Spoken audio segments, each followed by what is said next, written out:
Representative Muri, there's a lot of talk about the different education proposals going around the legislature right now. What's the final piece for meeting the McCleary decision? Well, it's basically two things. This has to be ample and equitable. And it has to be basically, basic education has to be funded at the state level, not at the local level. If you have anything that's considered to be basic education funded at the local level, you're going to have inequities. I believe the Senate plan, from what I've read, answers both those questions, those constitutional questions.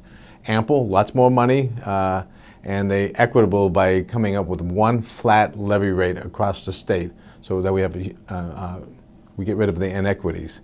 And especially here in the 28th district, we actually have with more money per student in all the school districts here in the 28th district, Tacoma, University Place, Steilacoom, Clover Park, and Bethel school districts. And this is interesting, a lower tax rate. And you say, how can we get more money and have lower taxes? Well, that's because here in the 28th district, we've been overpaying for years compared to the rest of the state. We have a lot more students per household, and we don't have the industrial and commercial properties that other school districts have. So it's a good news for the 28th district, and it should be really easy for myself to vote for this plan that the Senate Majority Coalition, which is mainly a Republican coalition, has come up with. The Democrat plan, on the other hand, does not identify the specific taxes that they would have to raise to fund the plan. And then, so you have, a plan is not really a plan if it's not completely outlined what those taxes are. What kind of taxes are we talking about? Well, I think that the Democrats are inferring that capital gains income tax, 2-to-1, members in the 20th district have told me, or in the past through their votes, that they're against an income tax. 2-to-1, they have voted against a carbon tax.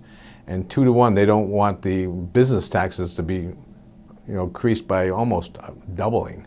And so I think the plan that the other caucus has is not a viable plan. They don't have the votes, even in their own caucus, to get the 50 votes needed. There's 50 members in the House Democrats. You need 50 votes. I know a lot of their members have a lot of angst about voting for these huge tax increases that are going to negatively affect people's pocketbooks and our economy. One of the other key reforms is changing the focus on the funding model. Could you touch a little bit on that?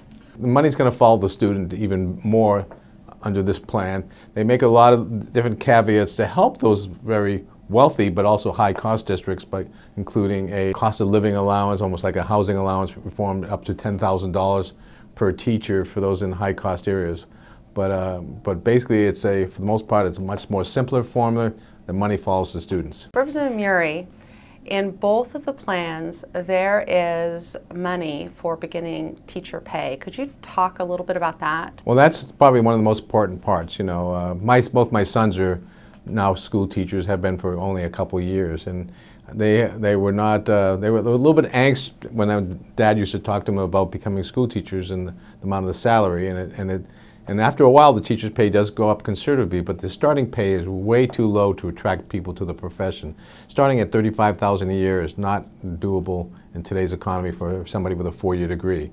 So the basic pay is raised to $45,000, and of course the teacher would get paid for other things that they do, whether it's coaching or other stipends, but I think that's a significant increase to raise the basic teacher's pay from $35,000 to $45,000.